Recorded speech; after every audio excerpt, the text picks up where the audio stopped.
Assalamualaikum warahmatullahi wabarakatuh. Waalaikumsalam warahmatullahi wabarakatuh. Pertama minta maaf ya. Minta maaf, Mas. Karena saya pikir tadi Pak Aziz masih ngambil konsumsinya. Alhamdulillah.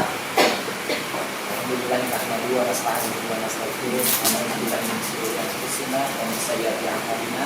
May yahdihillahu fala mudilla lahu wa may yudlil fala hadiya lahu. Asyhadu an la ilaha illallah wahdahu la syarika lahu wa asyhadu anna Muhammadan abduhu wa rasuluh. Allahumma shalli wa sallim wa barik ala Muhammad wa ala alihi wa sahbihi wa sallam. Senantiasa kita bersyukur kepada Allah Subhanahu wa taala atas segala nikmat yang Allah berikan, apakah itu kesehatan, kemudian umur, usia yang masih Allah berikan kepada kita, nikmat-nikmat lain berupa penghasilan, pekerjaan, atau mungkin keluarga kita yang masih utuh. Kita senantiasa bersyukur dan semoga wa istazana rabbakum la syakartum la zanakum wa la kafartum min adzabil syadid. Siapa yang bersyukur akan ditambah nikmatnya, dan siapa yang kufur maka tunggulah azab itu sangat pedih. Dan kata Rasulullah, orang beriman itu sungguh sangat menakjubkan dan tidak terdapat kepada orang beriman. Jadi tidak terdapat kepada orang yang beriman. Kenapa? Kalau dia mendapat nikmat dia bersyukur, kalau dia mendapat musibah dia bersabar. Dan dua keadaan itu adalah baik baginya. Kalau dia bersyukur itu baik, kalau dia bersabar itu juga baik baginya. Kalau dia bersyukur dia mendapat nikmat yang lebih, bertambah kebaikannya. Kalau dia bersabar maka dia bertambah pahalanya. Nah, orang beriman itu juga sangat menunjukkan karena dengan beriman, makanan apapun yang kita makan itu tetap menjadi nikmat karena kita selalu bersyukur. Dengan iman, dimanapun kita tinggal, apakah di kasur, apakah di tikar, tetaplah tidur kita itu tidur dalam keadaan yang nyaman. Kenapa? Karena kita bersyukur. Apapun kondisi kita, kalau kita beriman, kita meyakini bahwa segala sesuatu itu telah ditetapkan oleh Allah Subhanahu wa taala kepada kita, sehingga dengan kita beriman kepada Allah dalam kondisi apapun kita senantiasa bersyukur kepada Allah, dan kondisi apapun itu adalah baik bagi kita. Tapi kalau kita tidak bersyukur, maka sebaik apapun nikmat yang Allah berikan kepada kita akan selalu kita lihat kekurangannya, dan kita akan merasa selalu kurang, dan kita akan merasa tidak akan bisa menikmatinya. Ya. Mungkin kalau kita dulu belum masih bujang-bujang, mungkin pengen punya istri, sudah punya istri, pengen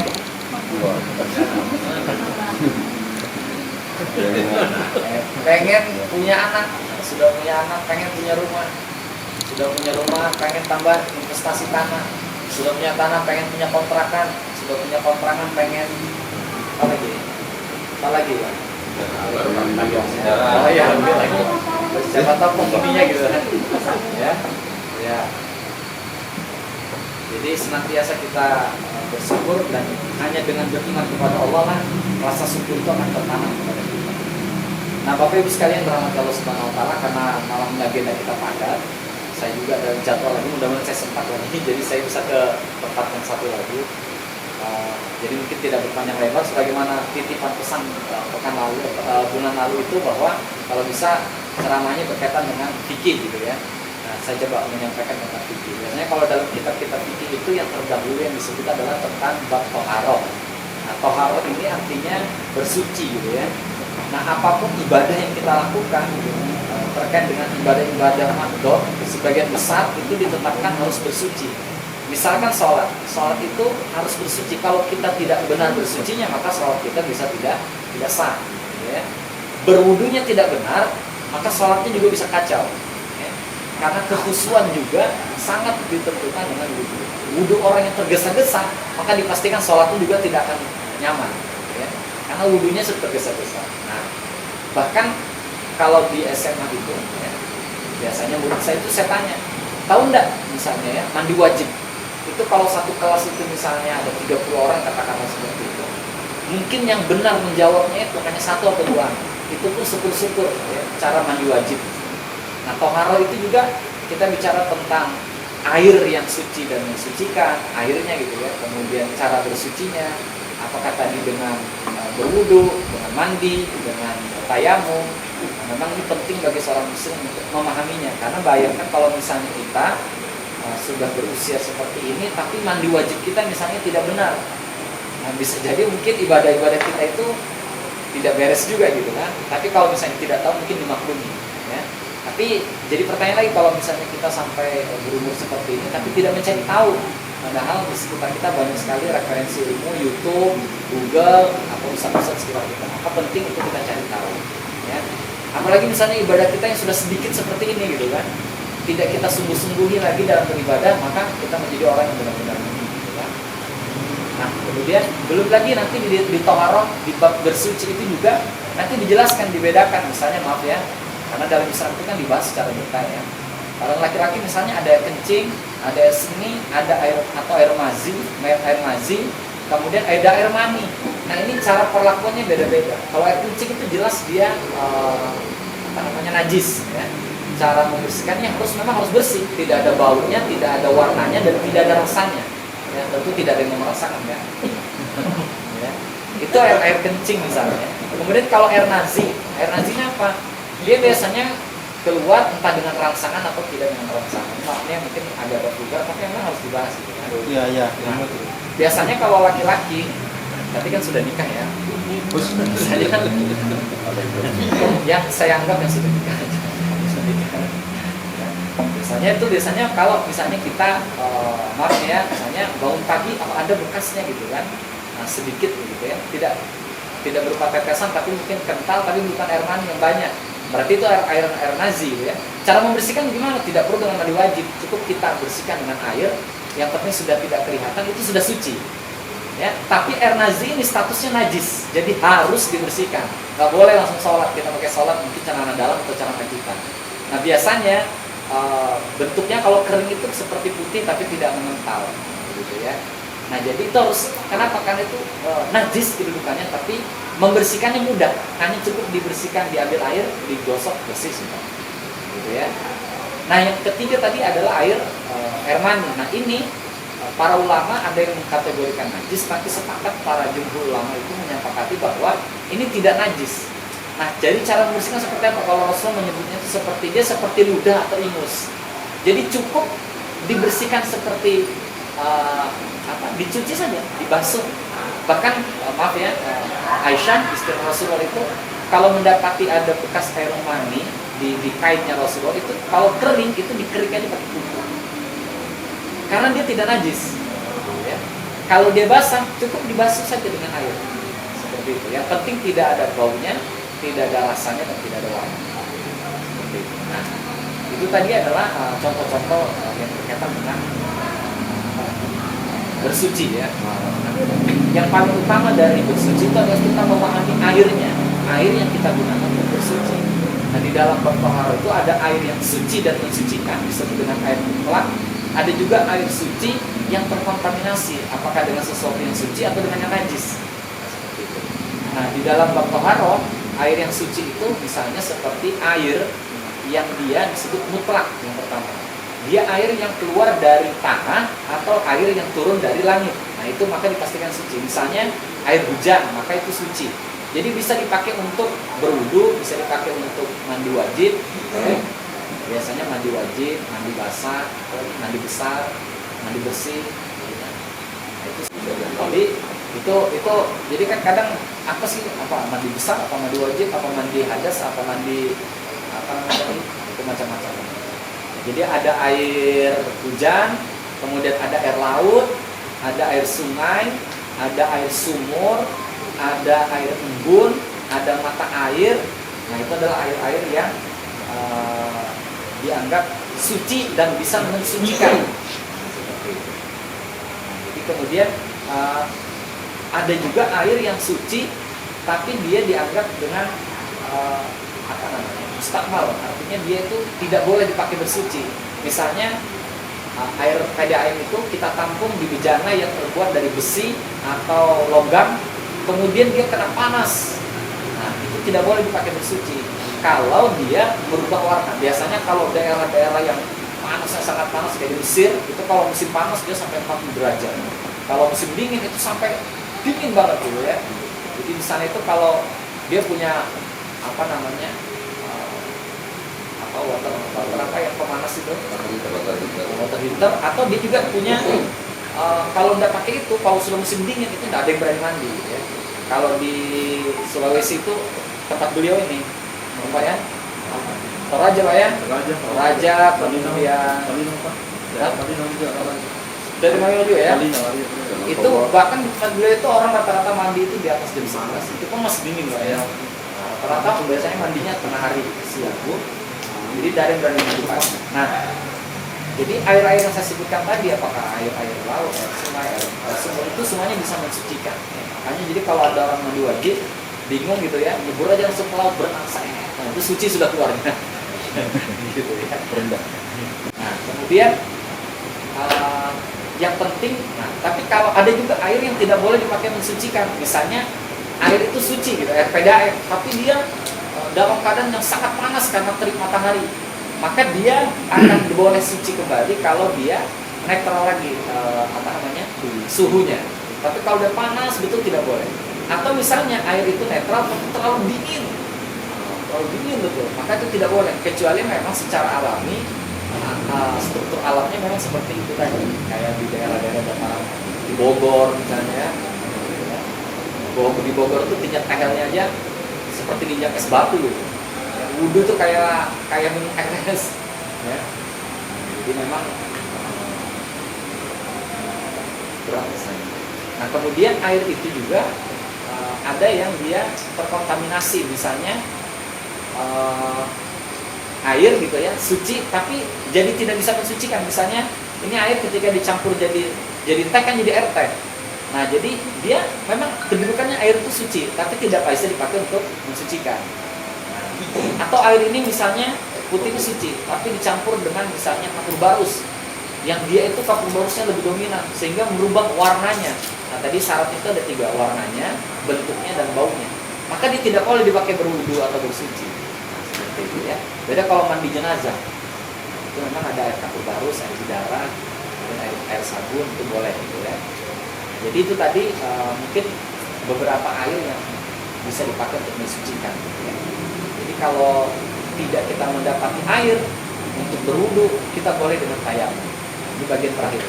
Bisa kita tayamum. Jadi kalau misalnya kita tidak ada air nih, tidak ada air, misalnya kita berada di mana ya, misalnya di tambang, tidak ada air, ada ini cuma buat minum ini, maka kita boleh tayamum.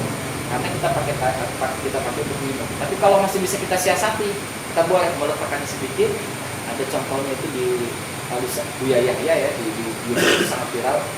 Kita diratakan airnya, diratakan. Kita secukupnya kemudian kita ratakan. Yang penting dia rata. Nah kalau tidak ada baru kita tayamum. Begitu kita tayamum, kemudian kita dengar ada air mengalir misalnya, maka tayamum itu menjadi batal. Jadi kita harus mengambil wudhu. Tapi kalau kita tidak tahu sampai kita melaksanakan sholat, maka sholat kita sah. Tapi tayamum berbeda kedudukannya dengan wudhu. Kalau sekali wudhu, kita boleh sholat berkali-kali. Tapi kalau tayamum, 1 kali tayamum hanya 1 kali sholat. Nah tayamum pun itu mudah gitu ya. Nah ini perlu saya sampaikan karena kalau kita sakit biasanya kan kita berat untuk berwudhu. Nah jadi Islam itu sangat mudah sekali, tidak pernah dipersulit gitu ya. Jadi kalau kita sakit, kita boleh tayamum. Tayamum cukup kita menempelkan di dinding. Kalau kita di pesawat itu di kursi depan, di jendela. Kalau kita di mobil juga bisa. Kemudian kita setelah kita membasuhnya, kemudian kita bisa menghisapnya dengan wajah. Nah, di wajah kita ya dengan rata. Tapi dibersihkan dulu debunya, jangan langsung ditempel gitu kan. Nanti warna-warni gitu kan. Nah, cukup kita meletakkannya. Karena dalam hadis itu bahwa bumi ini diciptakan sebagai masjid. Artinya bahwa bumi ini tempat yang suci.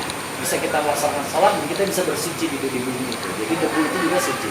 Kita tempel, kemudian cukup kita letakkan di wajah, kemudian kita tempel lagi, kita sapukan, baru kemudian di bagian telapak tangan. Ada yang melakukan cukup telapak tangan, ada juga sampai pukul lagi. Tapi saya sampai yang telapak tangan. Nah, ya. Sudah cukup, sudah sah kita untuk melaksanakan sholat. Sholat pun begitu, kalau kita nggak bisa dengan berdiri, rukuk dan sujud, kita bisa dengan duduk, ya. Duduk dengan isyarat, Allahu Akbar, sama Allah. Rukuknya cukup membungkuk sedikit, sama Allah. Kemudian kita sujud seperti ini, mudah sekali. Dan itu sah gitu ya, apakah kita di mobil, kalau kita naik travel gitu kan, kita di bis, kita di pesawat, Dan di kapal juga biasanya kami kena juga jadwal di namanya tuh shipping, ya Pak ya, itu di kapal. Jadi pokoknya di mana awal menaruh sejadah memang melihat kompas, tapi setelah itu tidak perlu karena nanti kena ombak kemana-mana terserah, gitu ya. Dan di kapal kalau lagi ombak kita boleh juga tidak berdiri, boleh dengan duduk. Jadi banyak kemudahan. Nah mudah-mudahan apa yang saya sampaikan bermanfaat buat saya pribadi dan buat kita semua. Kurang lebihnya mohon maaf. Jadi menegaskan kembali bahwa tadi ada air yang suci dan mensucikan, ada air yang suci tapi terkontaminasi tidak dapat mensucikan, dan ada juga air yang tidak dapat mensucikan, gitu ya. Air-air yang terkontaminasi dengan najis yang secara nyata dan jelas, ya. Mudah-mudahan ini bisa memberikan kebaikan kepada kita dan dalam melaksanakan ibadah kita dalam keadaan yang suci, karena memang Islam itu agama yang sangat memiliki nilai-nilai kesucian. Bahkan ketika Islam itu sampai ke wilayah Eropa atau dulu disebut dengan apa namanya, lupa saya, Eropa itu dulu Islam menyebutnya dengan istilah ya, wilayahnya bukan, saya lupa ya. Jadi Eropa itu Pak, setelah masuknya Islam itu barulah mereka mengenal yang namanya mandi. Jadi mereka itu tidak tahu mandi. Kita boleh cari referensinya di Google ataupun gitu. Jadi orang-orang Eropa itu tidak mengenal yang namanya sabun ataupun mandi. Padahal Islam itu sejak di zaman Rasulullah itu sudah mengenal yang namanya siwak. Bahkan kita ada mandi sunnah itu, kalau hari Jumat kita disunahkan mandi baru kita ke masjid. Kemudian kita juga ada mandi wajib, ya. Kemudian kita juga banyak sekali ya mandi itu dalam Islam diajar. Ketika umat Islam itu dalam keadaan berperang dengan orang-orang Eropa itu, mereka tidak hanya berperang dengan senjata dan kebuasan orang-orang Eropa, tapi juga melawan bau badan mereka, gitu ya. Nah ini sejarah mengatakan gitu. Jadi mereka memang tidak tahu mandi itu, ya. Nah Islam ini sangat betul-betul menjunjung tinggi kesucian, kebersihan, gitu ya. Jadi mudah-mudahan kita juga bisa menjaga nilai-nilai kebersihan itu. Bahkan pernah saya temukan satu literatur referensi bahwa ketika di asrama begitu ya, itu rata-rata asrama di Amerika itu mahasiswanya itu jorok. Kenapa? Karena memang mereka bersuci itu tidak kita pakai air gitu ya, mereka juga pakai tisu, sehingga celana dalam atau mungkin celana mereka itu memang baunya bau banget gitu. Bisa bayangkan itu, iya, luar biasa baunya itu. Dan mereka itu yang namanya, maaf ya, yang sebutkan tadi apakah air kencing, apakah air nazi, apakah air mati itu bagi mereka itu tidak ada hukum gitu ya, sehingga itu baunya luar biasa. Tapi seorang laundry itu menemukan ada satu kamar ketika diambil laundry, kalau kayak orang-orang di mes kayak di perusahaan itu kan itu per kamar gitu, pokoknya berangkatnya sudah bersih, pulangnya sudah itu mungkin yang bisa saya sampaikan, mudah-mudahan bermanfaat. Hidayah. Assalamualaikum warahmatullahi wabarakatuh.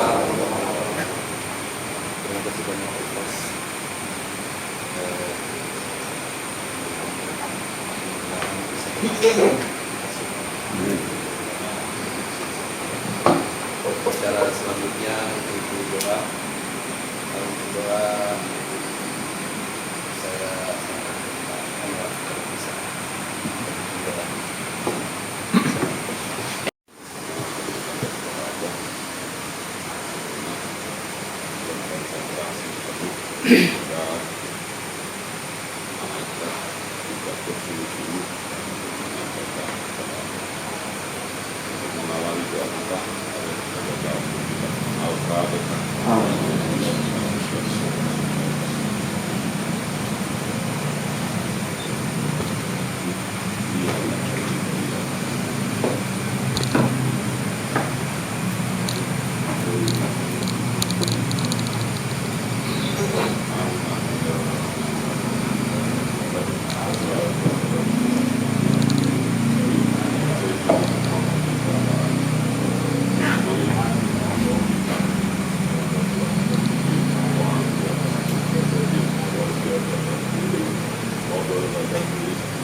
Acara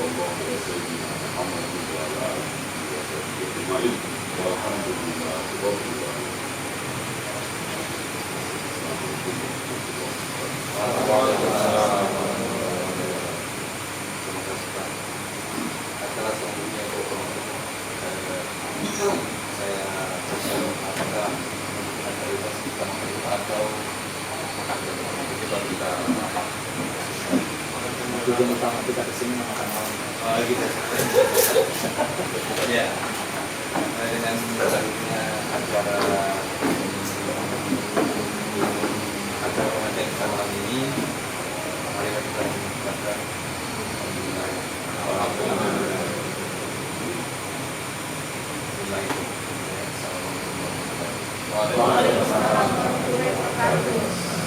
Bulan depan pemain aja.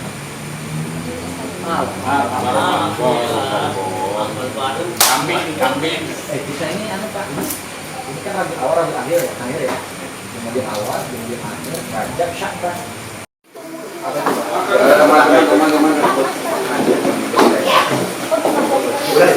Boleh aja, soal konsumsinya ditutup. Kalau itu kan pertanyaannya begini. Oh bang, tanyanya ke bawah.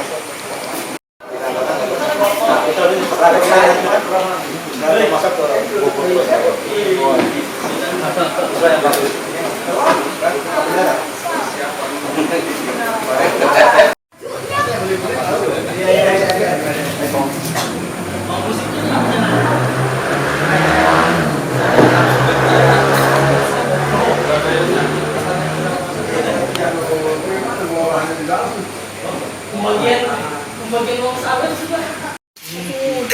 Kompor. Hai, nama istrinya cetan lagi kan. tidak laku kompor.